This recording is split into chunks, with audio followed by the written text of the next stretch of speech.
그러므로 모든 악독과 모든 기만과 매식과 시기와 모든 비방하는 말을 버리고 갓난 아이들과 같이 순전하고 신령한 젖을 사모하라. 이는 그로 말미암아 너희로 구원에 이르도록 자라게 하려 함이라. 너희가 주의 인자하심을 맛보았으면 그리하라. 사람에게는 버림바가 되었으나 하나님께는 택하심을 입은 보배로운 산돌이신 예수께 나아가 너희도 산돌같이 신령한 집으로 세워지고 예수 그리스도로 말미암아 하나님이 기쁘시게 받으실 신령한 제사를 드릴 거룩한 제사장이 될지니라. 성경에 기록되었을 때 보라 내가 택한 보배로운 모퉁이돌을 시온에 두노니 그를 믿는 자는 부끄러움을 당하지 아니하리라 하였으니 그러므로 믿는 너희에게는 보배이나 믿지 아니하는 자에게는 건축자들이 버린 그 돌이 모퉁이의 머릿돌이 되고 또한 부딪히는 돌과 걸려 넘어지게 하는 바위가 되었다 하였느니라. 그들이 말씀을 순종하지 아니함으로 넘어지나니 이는 그들을 이렇게 정하신 것이라. 그러나 너희는 택하신 족속이요 왕같은 제사장들이요 거룩한 나라요 그의 소유된 백성이니 이는 너희를 어두운 데서 불러내어 그의 기이한 빛에 들어가게 하신 이의 아름다운 덕을 선포하게 하려 하심이라. 너희가 전에는 백성이 아니더니 이제는 하나님의 백성이요 전에는 국류를 얻지 못하였더니 이제는 국류를 얻은 자니라. 사랑하는 자들아 거류민과 나그네 같은 너희를 권하노니 영혼을 거슬러 싸우는 육체의 정욕을 제어하라. 너희가 이방인 중에서 행실을 선하게 가져 너희를 악행한다고 비방하는 자들로 하여금 너희의 선한 일을 보고 오시는 날에 하나님께 영광을 돌리게 하려 함이라. 인간의 모든 제도를 주를 위하여 순종하되 혹은 위에 있는 왕이나 혹은 그가 악행하는 자를 징벌하고 선행하는 자를 포상하기 위하여 보낸 총독에게 하라. 곧 선행으로 어리석은 사람들의 무식한 말을 막으시는 것이라. 너희는 자유가 있으나 그 자유로 악을 가리는 데 쓰지 말고 오직 하나님의 종과 같이 하라. 무 사람을 공경하며 형제를 사랑하며 하나님을 두려워하며 왕을 존대하라. 잠시 기도합니다. 하나님 우리가 성도입니다. 성도로 하나님의 제자입니다. 주여 우리의 정체성을 바로 아는 시간 되게 하여 주시고 그 말씀으로 우리의 삶이 어떠해야 되는지 하나님 앞에 어떻게 드려져야 되는지를 바로 깨달아 하나님께 영광 돌리는 시간 되게 하여 주옵소서. 이 시간 전하는 사람 듣는 사람 하나님의 말씀 앞에 모두가 다 함께 경송케 될 수 있도록 인도하여 주옵소서. 예수 그리스도의 이름으로 감사하며 기도하옵나이다.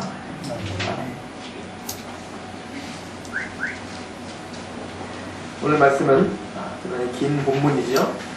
오늘 말씀은 본문이 길 뿐만 아니라 1분 이 말씀에는 아마 한 몇 달 동안 설교를 해야 될 메시지들이 다 담겨져 있는 메시지입니다.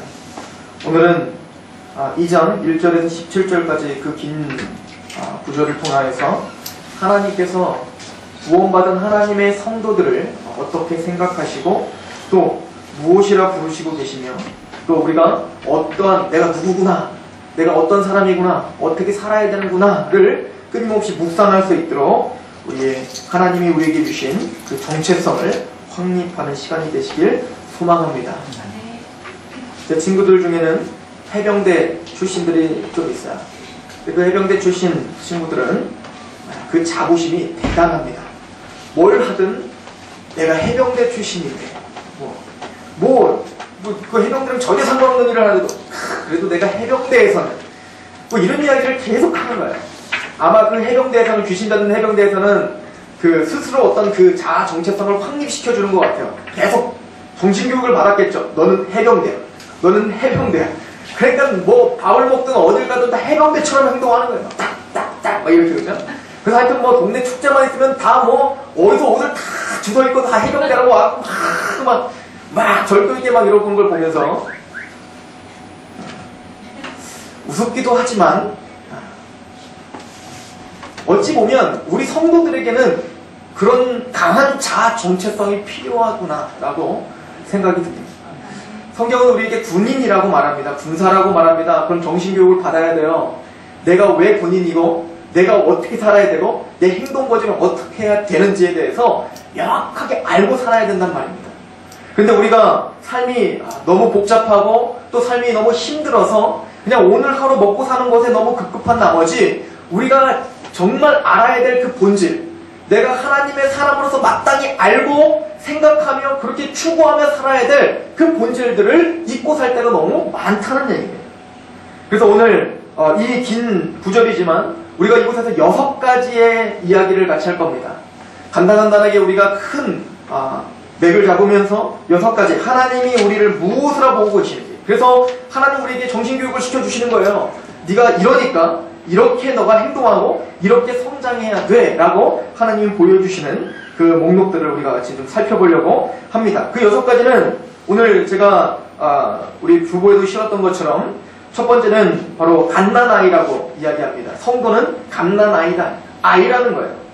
두 번째는 또 우리를 산돌, 예수님이 산돌이신데 우리도 또한 그와 같은 산돌이 되어 연합해야 될 우리는 산돌이다 라고 이야기를 합니다. 그리고 세 번째는 우리는 거룩한 제사장, 신령한 제사를 드리는 거룩한 제사장들이다 라고 이야기를 하며, 그리고 네 번째는 소유된 백성, 하나님의 소유된 백성이다 라고 우리에게 정체성을 확립시켜 주십니다. 그리고 11절부터 보면 우리를 거류민과 나그네라고 정합니다. 그리고는 12절부터 우리는 하나님의 종이다 라고 표현하고 있어요. 이 6가지가 어떤 의미이고 이 6가지를 우리 마음에 어떻게 품고 우리가 어떻게 살아가야 되는지를 오늘 상고해 보고자 하는 것입니다. 첫 번째는 갓난아이입니다. 1절부터 3절에 보시면, 그러므로 모든 악독과 모든 기만과 외식과 시기와 모든 비방하는 말을 버리고 갓난아이들과 같이 순전하고 신령한 젖을 사모하라. 이는 그로 말미암아 너희로 구원에 이르도록 자라가게 하려 함이라. 하나님은 베드로 사도를 통하여서 베드로 사도가 우리 구원받은 성도를 뭐라고 표현하고 있냐면 어린 아이라고 표현하고 있어요. 갓난아이다, 출생했다라고 표현하고 있죠. 이 이야기는 거듭난 성도여야 되는 거예요.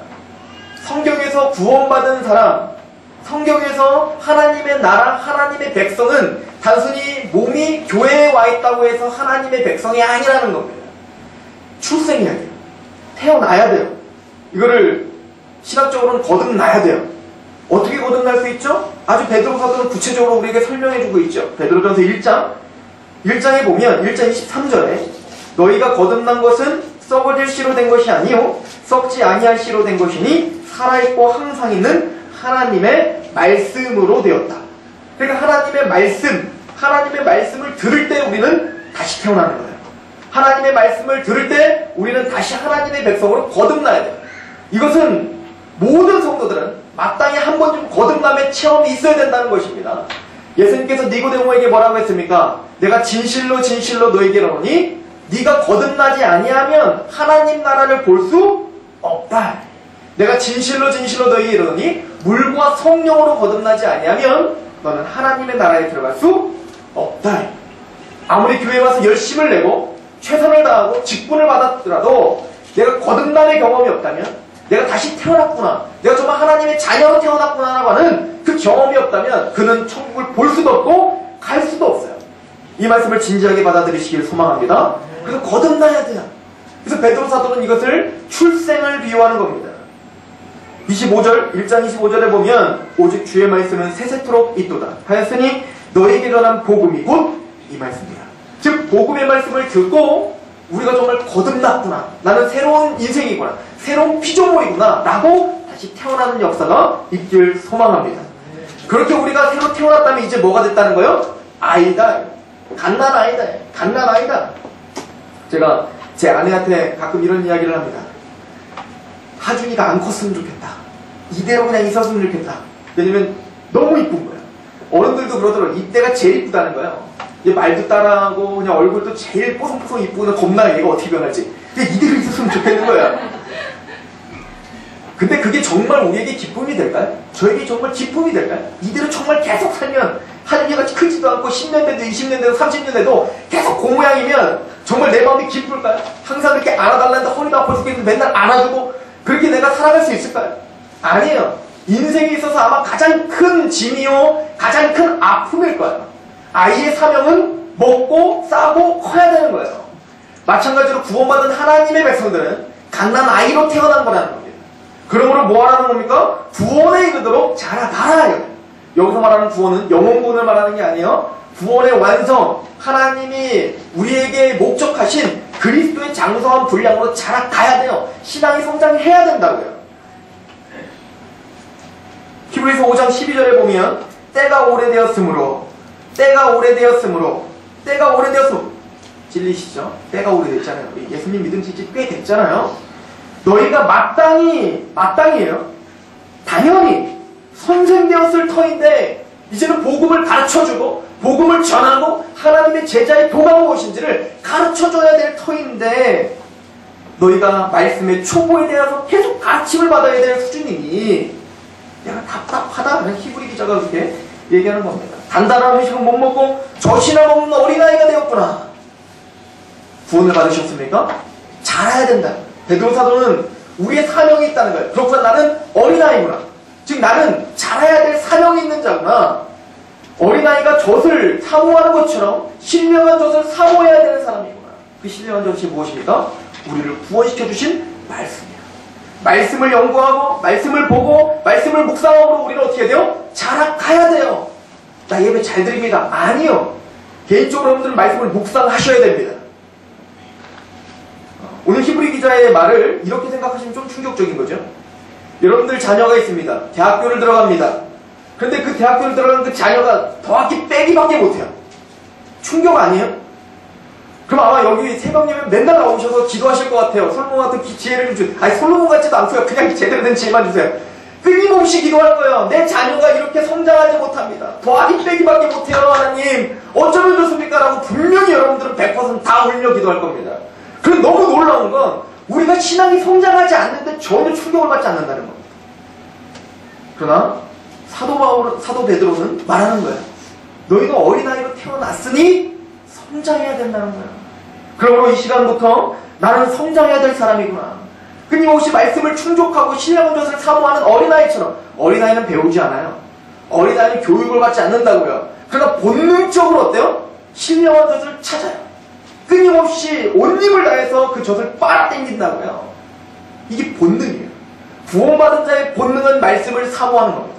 구원받은 자의 본능은 말씀을 사모하여 그 말씀을 연구하고 싶은 그 열망함이 반드시 있어야 된다는 거예요. 성경이 거짓말이든가 아니면 우리 신앙이 거짓말이든가 둘 중 하나입니다. 양자택일 하십시오. 여러분들은 제대로 된 신앙 가운데 지금 성장을 갈망하는 거듭난 성도입니까? 아니면 뭔가 고장이 나서 내가 지금 어떤 처지인지도 모르는 그런 상태이십니까? 베드로 사도는 우리에게 너는 성장이 필요한 어린아이다. 그러므로 신령한 것을 사모하고 빨아당겨 그렇게 성장해라, 자라가라 라고 이야기를 하고 있는 겁니다. 모든 성경은 하나님의 감동으로 된 것으로 교훈과 책망과 바르게 함과 의로 교육하기에 유익하니 이는 하나님의 사람으로 온전하게 하며 모든 선한 일을 행할 능력을 갖추게 하려 함이라. 여러분들 담대한 믿음 갖고 싶으시죠?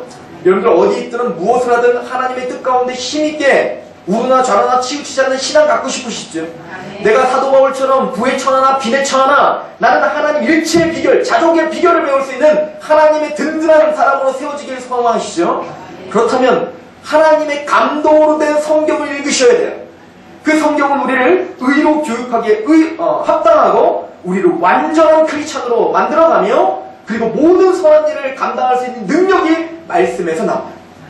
아이가 먹지도 못하고 아이가 밥도 안 먹으면 빌빌거리는 거예요. 그리고 면역성이 다 떨어져갖고 금방 병에 걸리는 거예요. 마찬가지로 성경은 그 원리를 똑같이 우리에게 적용하는 겁니다. 아이가 젖을 빨고 있는 모습을 보면서 우리를 계속 보라는 거예요. 하나님은. 에스더가 얼마나 잘 먹습니까? 우유를 막 온 힘을 다해서 먹고 그렇게 튼튼하여 하중이 미쳐버릴 만큼 그렇게 강력해진 에스더를 보며 우리를 보라는 거예요. 나도 에스더처럼 이렇게 영적인 신령한 저 하나님의 말씀을 그렇게 힘있게 빨아당겨야 이렇게 튼튼해지는 거예요. 내가 무너지지 않는구나. 하나님 우리에게 지금 교부제를 사용하시라는 거예요. 우리 주위에 있는 그 어린아이들을 통하여 내가 이렇게 성장해야 될 사람이다 라고 고백하며 그렇게 힘있게 성장하셔야 됩니다. 이건 우리의 사명입니다. 어떻게 성장합니까? 2장 1절을 보시면 그러므로 모든 악독과 모든 기만과 외식과 시기와 모든 비방하는 말을 버리고 세상을 가졌던 그 옛사람의 구습 우리 육신에 속했던 그 모든 것들을 버리고 이제는 하나님의 성령의 열매를 맺어가야 돼요. 사랑하지 못했던 사람을 사랑하고, 자비롭지 못하고 내가 혼자 이기적이었던 마음들이 예수님을 믿고 말씀을 보면 볼수록 내가 더욱더 이타적으로 돼가야 돼요. 그리고 사람들을 이해해줘야 돼요. 그리고 내가 희생하고 그를 살리는 그 삶으로 우리는 성장하고 계셔야 됩니다.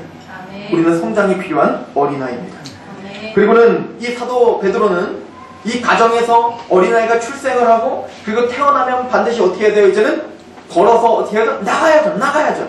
집 밖으로 나가야 돼요. 집 밖에 나가면 뭐가 있어요? 여러 건물들이 있다고요. 건물들을 보십시오. 그 건물들 그냥 세워지는 게 아니라는 거예요. 돌이 하나하나씩 차곡차곡 쌓여져서 건물이 딱 세워지는 것처럼 너희는 그 건물을 세우는 벽돌이다 라고 이야기하는 거예요. 이 벽돌은 뭘 말하는 거야? 교회를 말하는 거예요. 이 건축을 말하는 게 아니고, 교회는 바로 저와 여러분들, 이 믿음의 공동체, 모임의 교회입니다. 우주적인 교회. 즉 개인적으로 거듭나야 돼요. 하나님을 믿고 천국 가고 지옥 가는 건 공동체적으로 하는 게 아니에요. 개개인적이에요. 우리가 교회에 지금 다 앉아서 다 믿음 있는 척하고 계시지만 여기에는 구원받을 사람이 있고 구원받지 못할 사람이 있을 수도 있어요. 개인적인 문제입니다.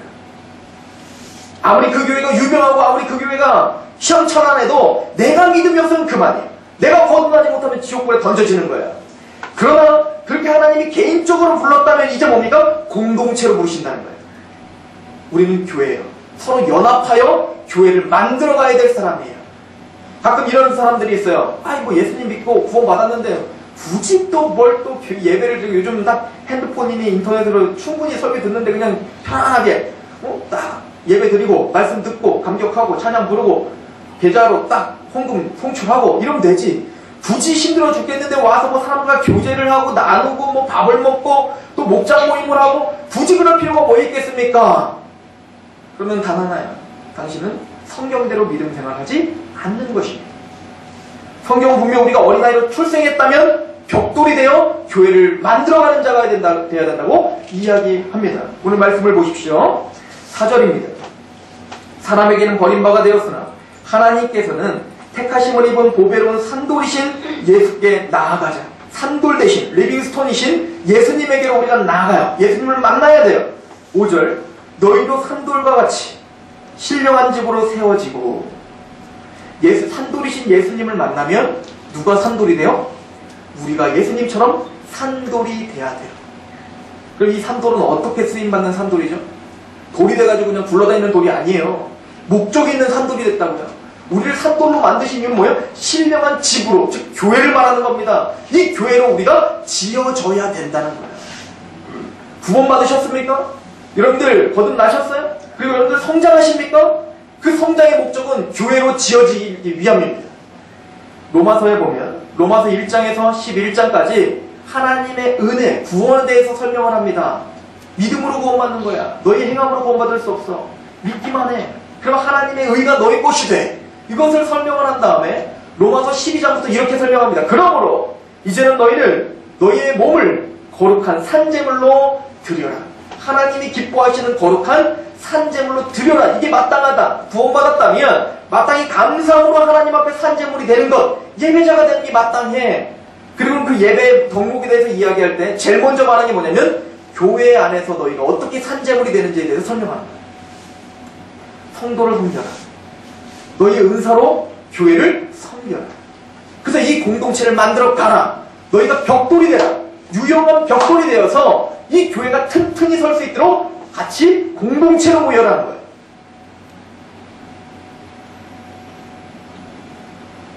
거듭나십시오. 성장하십시오. 그리고 여러분들이 벽돌이 되십시오.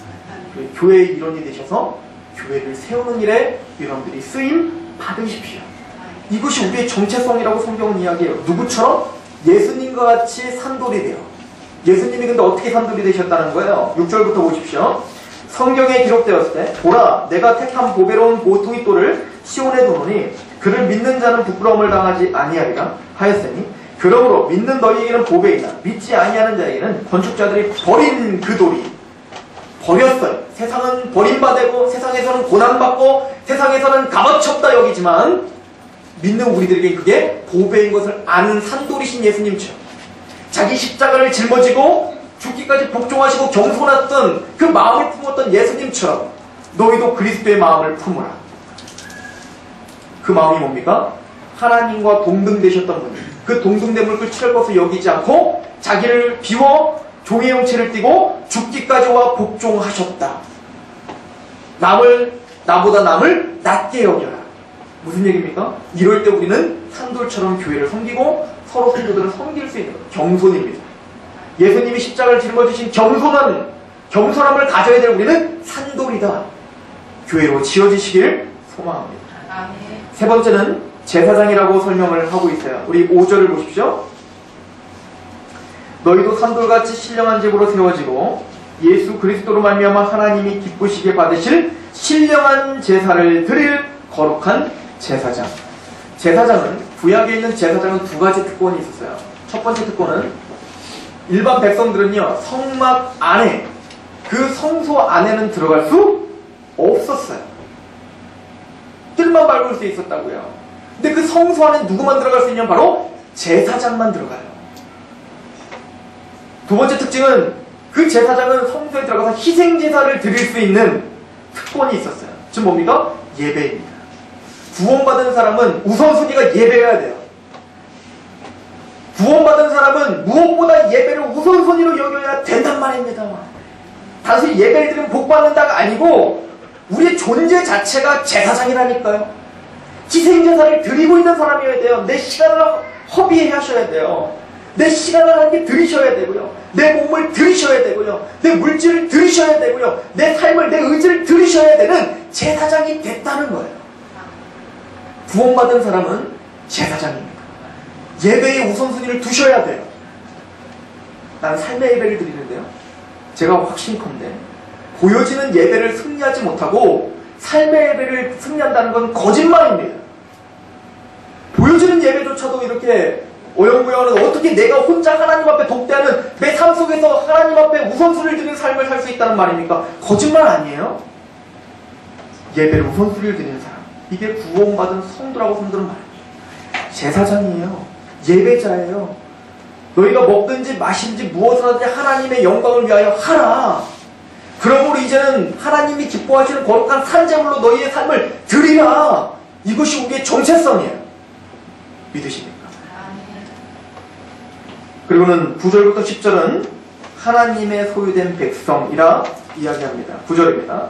그러나 너희는 택하신 족속이요 왕같은 제사장들이요 거룩한 나라요 그의 소유된 백성이니 이는 너희를 어두운 데서 불러내어 그의 기이한 빛에 들어가게 하시니에 아름다운 덕을 선포하게 하려 하시라.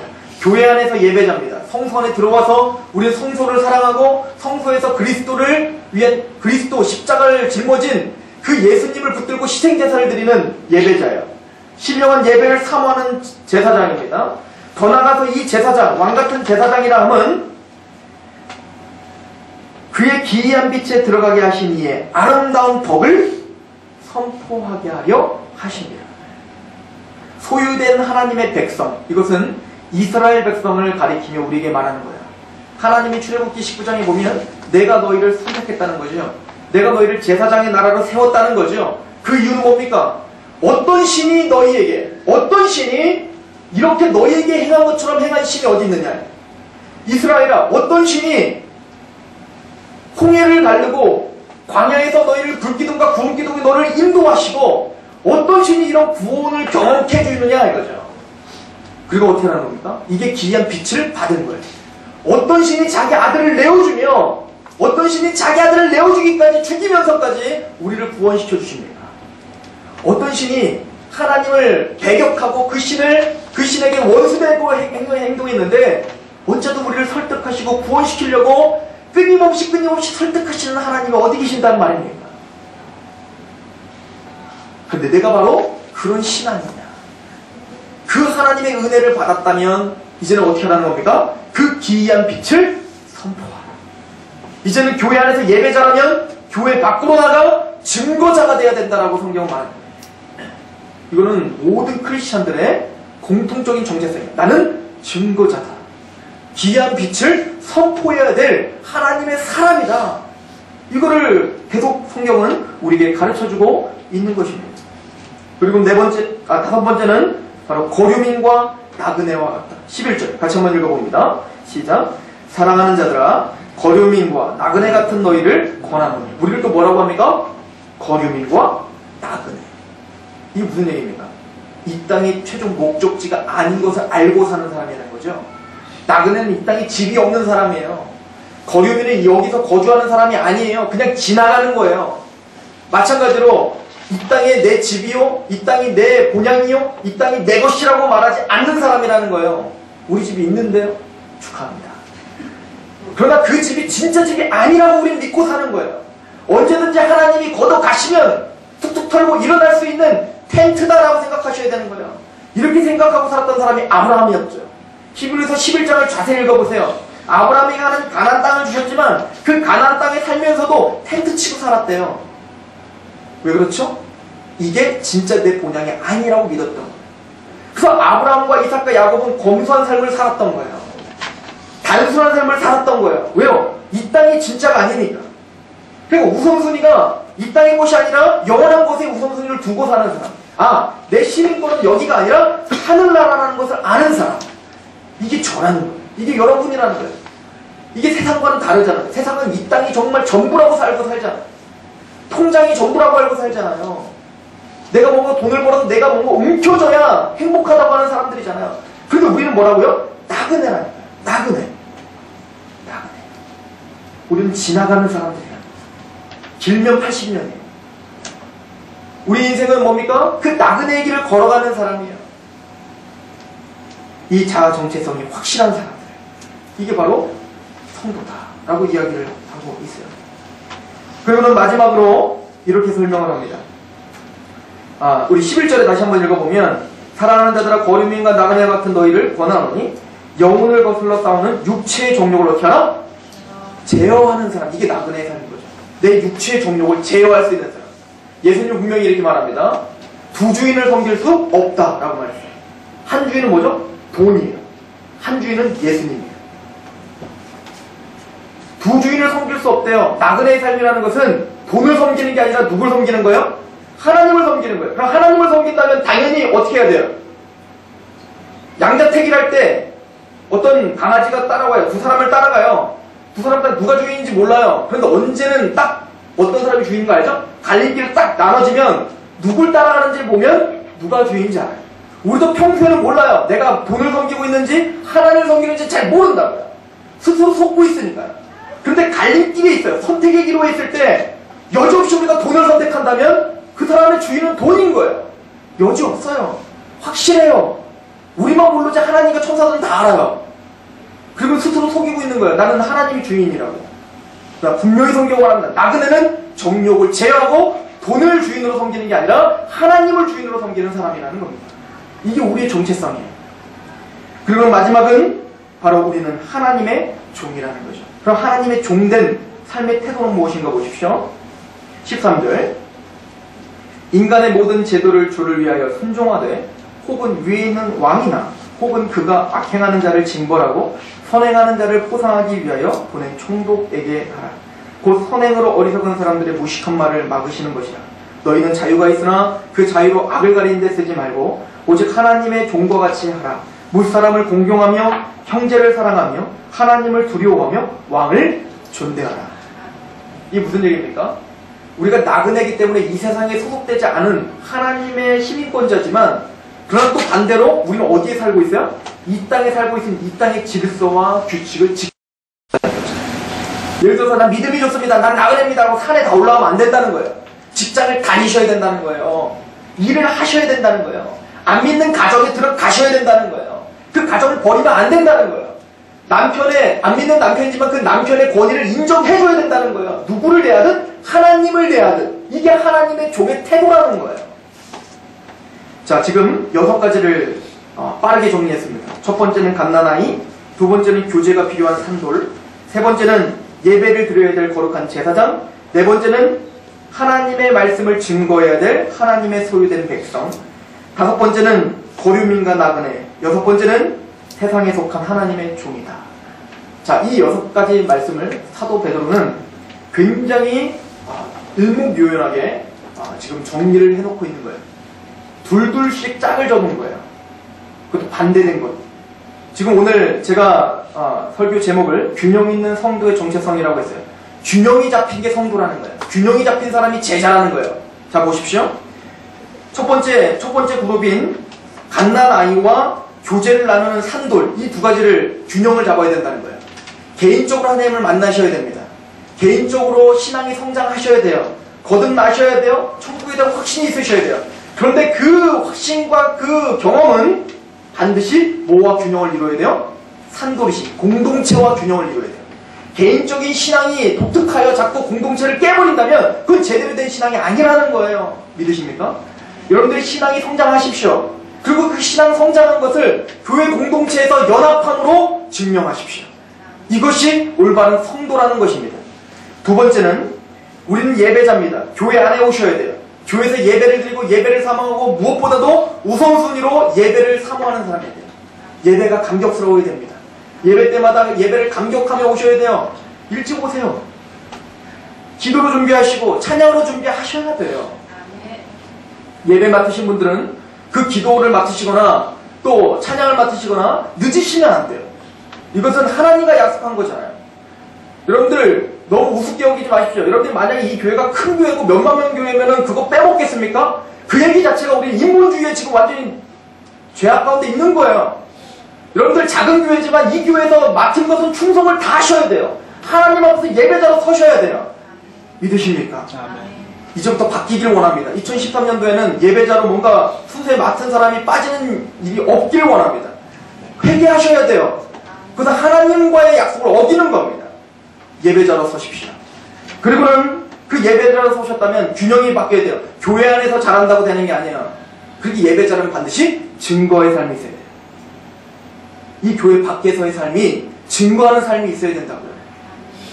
구원받은 그 경험과 예배 감격을 증거하고 자랑하는 삶이 있어야 돼요. 근데 우리는 이 균형 감각이 다 깨져버린 거예요. 근데 성경은 그 균형 감각을 지금 잡으라고 말하고 있습니다. 그리고 세 번째 그룹을 보십시오. 우린 나그네입니다. 구별되어야 돼요. 세상과는 구별된 삶을 살아야 돼요. 세상 사람처럼 욕심대로 살아가는 게 아니에요. 이기적인 삶을 사는 게 아니에요. 맞아요. 그래서 세상 사람들과 이야기를 하다 보면 자꾸 걸려야 돼요. 마음이 안 통해요. 구원받은 사람들이 만나서 교제를 하면 너무너무 좋은 거예요. 그러나 그 반대로 우리는 하나님의 종으로 세상을 섬겨야 될 사람이에요. 세상을 등지고 세상을 비판해야 될 사람이 아니라 세상을 위해서 우리가 희생해야 될 사람이라고요. 안 믿는 남편을 단순히 비판하는 게 아니라 그를 위해서 기도하고 그를 그래서 더 존중하고 하나님처럼 모셔야 된다고요. 이게 지금 성경이 우리에게 요구하는 균형이에요. 우리가 교회 안에서 거룩인간 나그네처럼 세상과 구별된 그런 삶을, 내가 거룩하게 구별된 삶을 살지만 나를 핍박하고는 안 믿는 그 직장 상사를 그를 위해서 기도하고 그를 존경해야 돼요. 이 나라 대통령을 존경해야 돼요. 이게 구원받은 사람의 균형이에요. 저는 우리 성도들이, 저와 우리 성령 성도들이 사도 베드로가 가르쳐준 이 균형 있는 성도가 되시길 소망합니다. 첫 번째는 우리는 성장이 필요한 갓난아이입니다. 그러나 개인적인 그 성장은 교회의 공동체로 함께 연합한 산돌이어야 됩니다. 또한 우리는 하나님 앞에 예배를 우선순위하고 이 교회에서 하나님께 감격스러운 예배를 드려야 될 사람이요, 그러나 한편으로는 교회 밖에서 증거의 삶을 살아야 될 성도입니다. 또한 우리는 이 세상과는 구별된 나그네요 거류민처럼 살아야 돼요. 우리 거룩해야 돼요. 그러나 이 세상을 품어야 돼요. 그런 하나님의 균형 잡힌 제자요 성도가 되시길 축원합니다. 기도하겠습니다. 아버지 하나님 너무나 감사합니다. 예수 그리스도로 말미암아 우리를 구원시켜 주시고 하나님의 자녀로 삼아 주셨습니다. 이것이 옳다 하여 그것에 집중하면서 우리는 다른 것을 포기할 때가 너무나 많습니다. 하나님, 하나님의 말씀이 우리를 성장시켜주고 우리를 완전케 하는 줄 믿습니다.